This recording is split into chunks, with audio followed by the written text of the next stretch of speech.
Selamat datang di Erwin Tametompo Channel. Salam dari kami di Talaut, Tapal Batas Utara NKRI. Sejarah pemilihan langsung untuk Presiden Republik Indonesia sejak tahun 2004 selalu memunculkan figur calon presiden dari kalangan militer. Pemilihan presiden 2024 pun akan diprediksi sama. Bahkan kali ini, figur militer yang meramaikan bursa capres dinilai lebih banyak dibandingkan pilpres-pilpres sebelumnya. Sejauh ini ada 5 jenderal TNI yang disebut-sebut memiliki kans untuk menjadi calon presiden. 3 di antaranya adalah jenderal bintang 4 dan 2 di antaranya adalah jenderal bintang 3.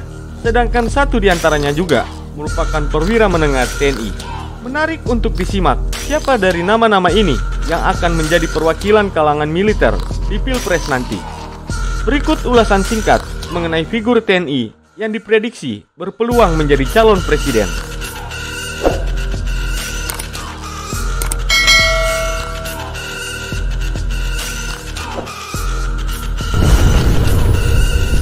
Satu, Jenderal TNI Purnawirawan Gatot Nurmantio.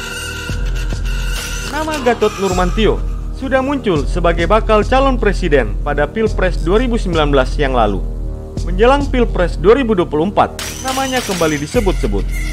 Hanya pada sejumlah hasil survei yang mengukur elektabilitas calon presiden, Gatot Nurmantio belum meyakinkan. Posisinya di luar 5 besar. Misalnya, Gatot hanya menempati urutan ke-8 pada survei yang dilakukan oleh Indikator Politik Indonesia atau IPI pada bulan September 2020. Hanya sebesar 1,4% saja. Apakah Gatot Nurmantio mampu mendongkrak elektabilitasnya hingga 3 tahun ke depan? Jawabannya tergantung bagaimana ia mampu menempatkan diri dan mengambil bagian dalam politik tanah air. Bisa dengan masuk menjadi anggota partai politik atau dengan berkontribusi untuk bangsa dengan aktif di organisasi. Langkah Gatot Nurmantio masuk ke dalam barisan Koalisi Aksi Menyelamatkan Indonesia atau KAMI bisa menjadi bagian dari ikhtiar menjaga popularitas dan elektabilitasnya. Dari sisi kapasitas kepemimpinan, Jenderal TNI Purnawirawan Gatot Nurmantio sudah teruji karena pernah menjabat sebagai Panglima TNI. Sedangkan dari sisi basis pendukung, Gatot juga punya modal yang cukup. Gatot berpeluang merebut suara kalangan umat Islam saat menjabat Panglima TNI. Persoalannya, ia tidak memiliki partai politik pengusung. Berbeda dengan Prabowo dan AHY yang memiliki Partai Gerindra dan Partai Demokrat. Ini yang bisa mempersulit langkah Gatot untuk masuk dalam gelanggang pemilihan presiden. 2. Letnan Jenderal TNI Purnawirawan Prabowo Subianto.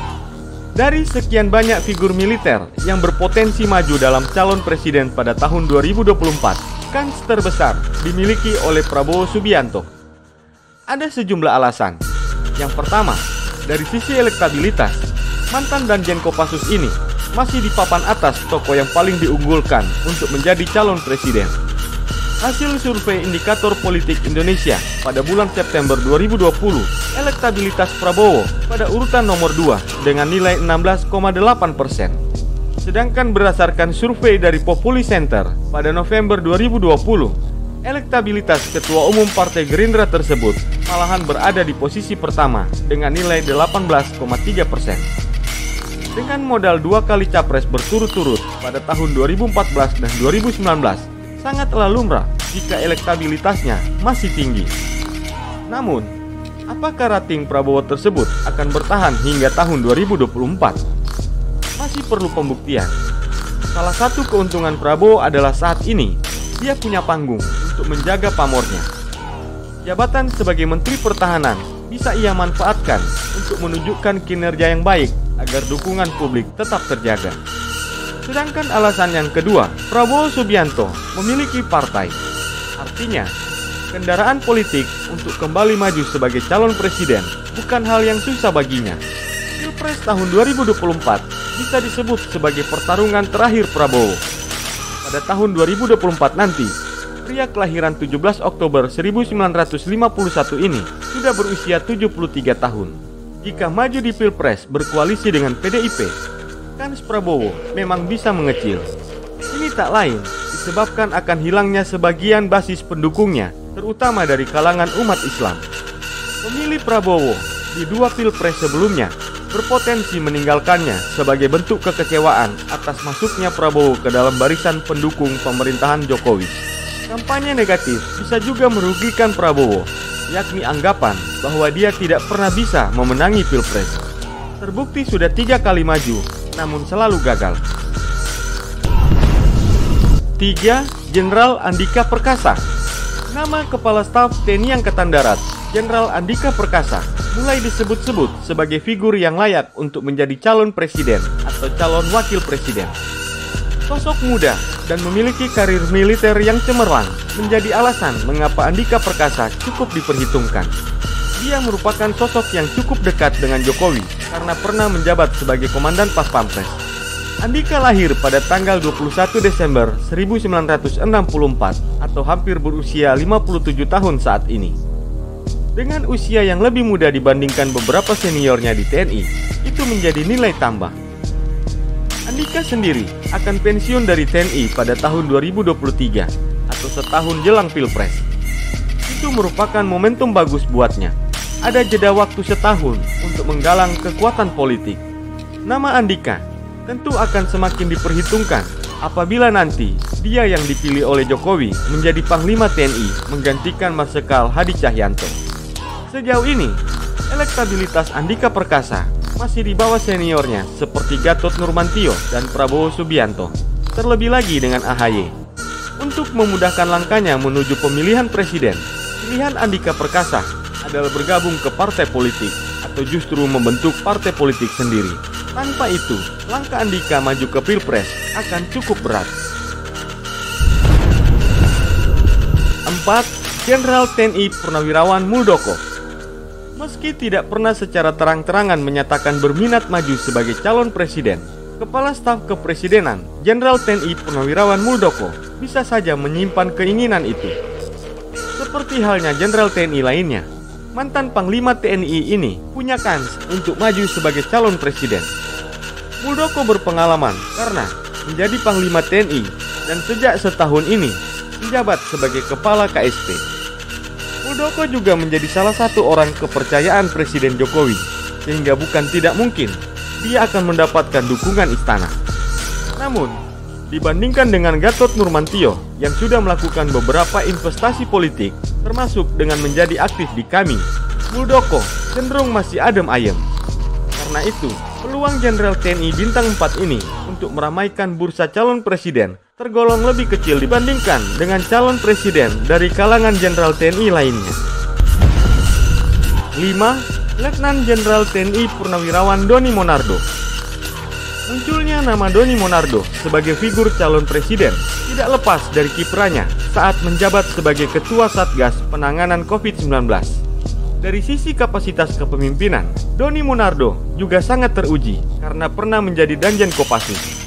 Dukungan publik juga sudah mulai muncul. Paling tidak, hal itu tergambar dari hasil survei Indonesia Political Opinion atau IPO yang dirilis pada bulan Juni 2020. Doni Monardo memperoleh elektabilitas sebesar 2,9%, bahkan lebih tinggi dari Gatot Nurmantio dengan elektabilitas sebesar 2,1%. Namun, nama Doni Monardo yang juga merupakan mantan Ketua Badan Nasional Penanggulangan Bencana ini diperkirakan hanya akan meramaikan bursa calon presiden. Peluangnya untuk maju dinilai kecil. 6. Mayor Infanteri Purnawirawan Agus Harimurti Yudhoyono. Putra dari Presiden Republik Indonesia ke-6 SBY ini mundur dari militer pada tahun 2016 untuk bertarung di Pilkada DKI Jakarta di tahun 2017. Gagal di Pilkada DKI, AHY terus menapaki karir politiknya dengan mengambil alih tampuk kepemimpinan Ketua Umum Partai Demokrat dari ayahnya, SBY. Di Pilpres 2019, pria kelahiran 10 Agustus 1978 ini sempat masuk dalam bursa calon wakil presiden untuk Prabowo. Namun, karena deal politik tidak tercapai saat itu, AHY akhirnya gagal masuk gelanggang. Menatap Pilpres 2024, AHY boleh percaya diri. Berdasarkan hasil survei, dia termasuk tokoh muda yang diperhitungkan. dia berada di posisi ke-6 calon presiden potensial berdasarkan survei dari Indonesian Political Opinion yang dirilis pada September 2020 dengan elektabilitas sebesar 4,2%. Meski secara usia dan karir, AHY lebih muda dibandingkan figur calon presiden dari kalangan militer lainnya. Namun berbicara peluang maju dalam pemilihan presiden, AHY justru paling berpeluang. Dia punya Partai Demokrat sebagai kendaraan. Jikapun tidak menjadi calon presiden, dia punya posisi tawar saat membangun koalisi dengan partai politik lain, minimal mengincar posisi calon wakil presiden.